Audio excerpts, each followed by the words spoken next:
Hello, this is Dr. Stephen Bracci. Welcome back to the Ageless Rage Podcast, where we rage about how we're aging in this country.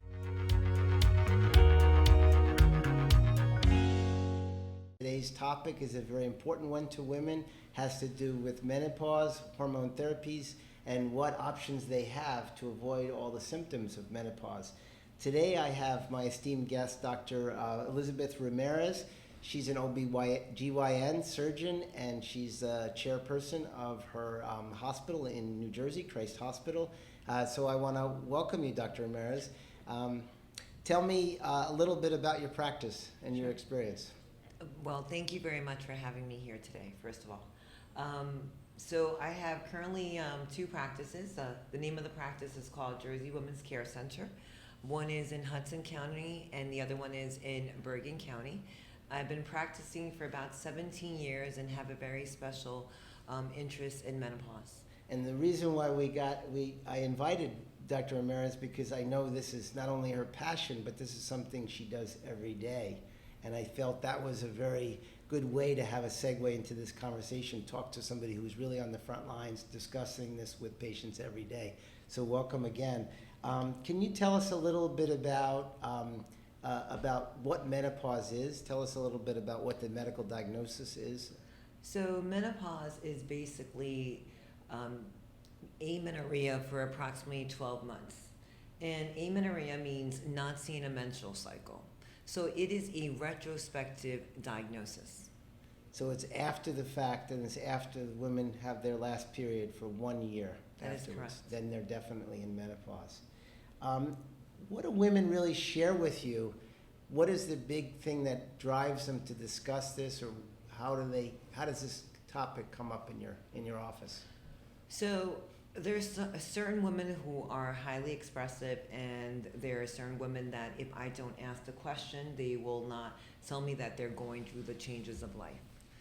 And the women that do come in for consultations, the most common symptom is hot flashes. That's how the topic starts. That is correct. And so tell us a little bit about hormones in general. How does that affect women from their first period through pregnancy to menopause? Tell us about the whole cycle in a nutshell. So basically, we'll start from puberty, in which there is an uprise of estrogen, and that leads to changes of the secondary sex characteristics. Then you have adolescence, in which a woman starts having her menstrual cycle. Then there is pregnancy. Again, there is an uprising of estrogen, in which it prepares a woman for breastfeeding and also for labor. Then after they deliver a gorgeous baby, there is withdrawal of estrogen, and they start having certain symptoms, which means that they feel that they're shedding hair, their hair is thin, they have vaginal atrophy. Then there is what is known as the perimenopausal state, or the menopausal transition state, which is, around the 40s. And menopause, again, like I said, it's a retrospective diagnosis, and the average age is 51. So getting back to this period where women experience this after they've delivered, they have this withdrawal of estrogen, and that's like a precursor to what they're going to experience when they actually get into menopause, correct? Yes, they start complaining that the vagina feels extremely dry, they're having hair loss, they feel fatigue, in addition to the hormonal changes, but they also have a newborn baby that they need to adjust. And depression is another big thing. And depression is a big thing as well. So in my practice, I'm clinically based on aesthetics, and the big thing that I see women complain about is they complain about their skin. They have dryness, they see more sagging, and they feel like it's not necessarily even. It's almost as if they have this steady state of changes that go on, and all of a sudden there's like a cliff that happens, and they see these big changes that appears what in their mind with relatively soon, like within a year or two of their last period. They really see big changes, and obviously the hair is a big thing, the skin is a big concern, and the other big thing is that they complain about fat redistribution. They have fat changes. where they lose the fat in hormonally dependent areas such as the breast and the hips, and they gain this abdominal fat. So it's not so much a fat gain, but a fat redistribution. They're kind of reversing some of the things that went on with puberty, and they kind of go back to losing some of that and gaining it in other places. So that's a big thing. Tell us about the big things that women complain about physically when it comes to the vagina, their labia, their clitoris. Tell us about the women's experience with that specific area. So I'll just give you a clinical scenario. You have patients that come in their mid-40s or in their early 50s or even in their late 50s. And one of the most common complaint is a vaginal burning. They complain about vaginal burning, and sometimes they're mistreated. They're told that, oh, you have a yeast infection. And yet what they truly have is a deficiency of estrogen, because just like you mentioned, as far as the thinning of the skin, the vagina gets thin because you lose that collagen, right? And the vaginal epithelium, which is the lining of the skin, gets thinner. So they also have reoccurring urinary tract infections, urethritis. They also have pain with intercourse, which is known as dyspareunia. As well, some of them can experience, which is known as postmenopausal bleeding. But we have to be very careful that we can't say postmenopausal bleeding is just because of estrogen withdrawal. It could be due to other underlying causes that needs further investigation. Another thing that can happen is basically what's known as postcoital bleeding, and that could be attributed to infection, or that can be due to menopause. So those are common things that I deal in the office with. And so they're bleeding and they have pain after sex. Yeah. Another very common that I mentioned, 75% of women in the United States are affected by hot flashes. And hot flashes, basically, it definitely affects a woman's mood, and it changes her. You get a little bit anxious. They're like, oh my God, my wife is, suffering from anxiety. She's feeling depressed. So if a woman does not get a good night's sleep, how can she function? So, and at this day and age, why do we have to suffer? There's multiple therapies out there versus hormonal versus non-hormonal. So tell us about hormone therapies. What are the options that women have, and what in terms of pills versus patches versus implants? So in my particular, before I start discussing as far as therapy, I do a thorough history and physical. I make sure her mammogram is up to date. I do a pelvic pelvic examination. I'll do an ultrasound to get a baseline information as far as to know what her endometrial stripe before I considered hormone replacement. Then I ask, what are your symptoms? What is actually affecting you more in life?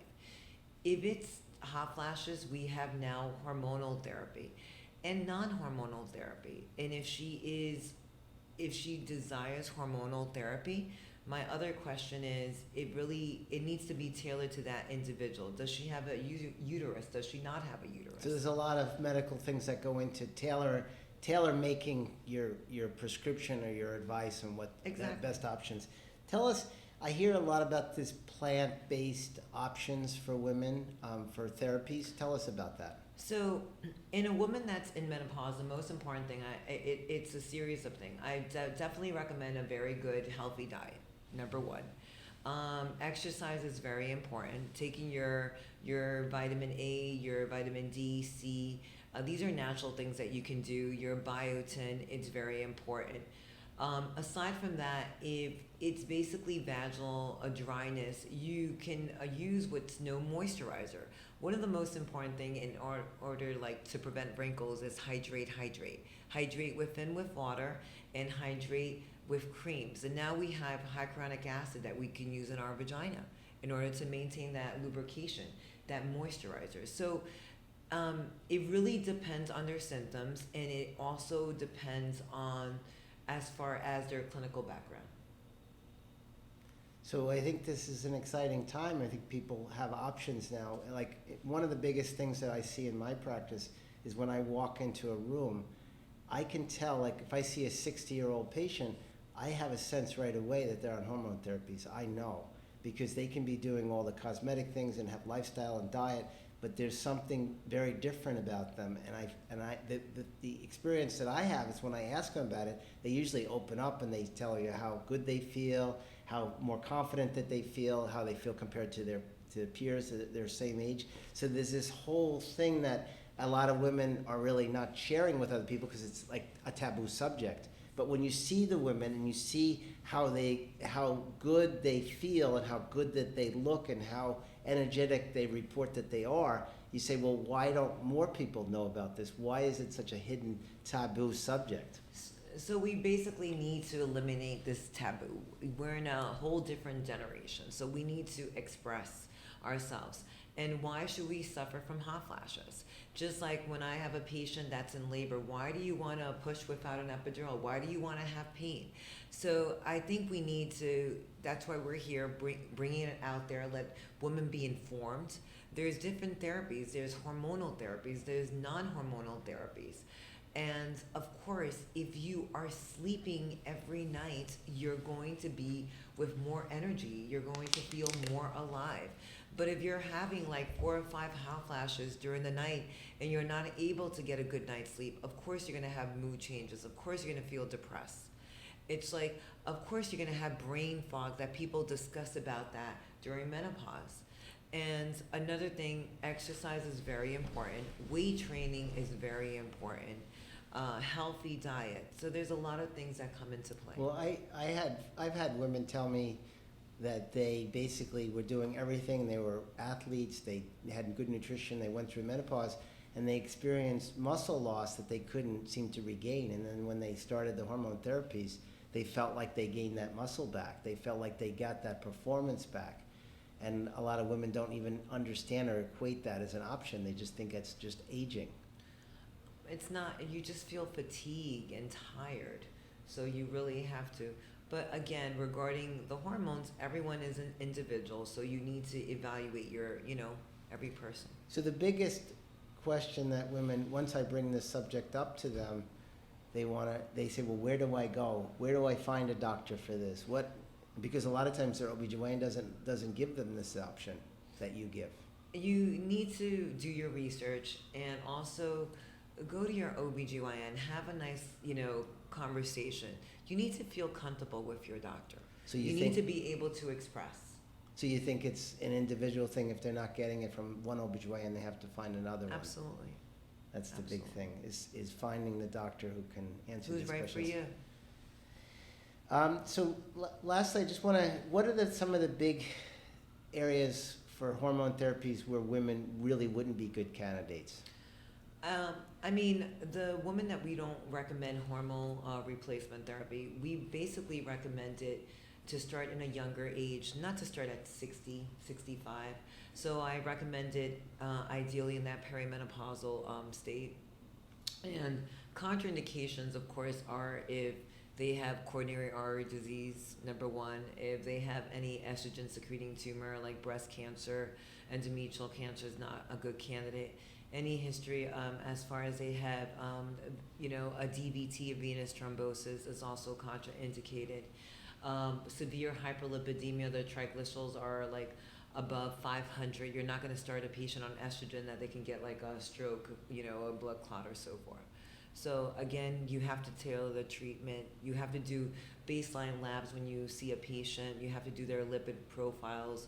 You have to check their TSH. You have to do a thorough history and physical mammogram, as well as a pelvic ultrasound. So there's a lot of medical details that go into this. It's not a quick decision, and it really comes down to serious medical discussions, and then the intimacy of your physician. Absolutely. Having that. When women go through menopause and then they experience the improvements from hormone therapies, we talked about what it is they go through to lead to. Once they get these therapies, what do they tell you? What's the feedback that you get from the women once they have the treatment? So my patients are extremely happy. They don't want to stop their therapies at all because they just feel that they're alive again, like you just previously mentioned. They're able to function. They have a normal sex life again. They don't feel fatigued. They don't feel tired. They're not having these hot flashes that are interfering with their life. It's like a reawakening. Exactly. But remember, menopause is not a disease. It is just a stage of life. And we just need to deal with that stage of life. And now we have options. And the main idea behind this podcast is to give women the idea that this is a normal part of life. And now they have options, and they should seek out the intimacy and the privacy of their own physician and discuss this and find what options are best for them. That is correct. So thank you so much for joining us, Dr. Ramirez.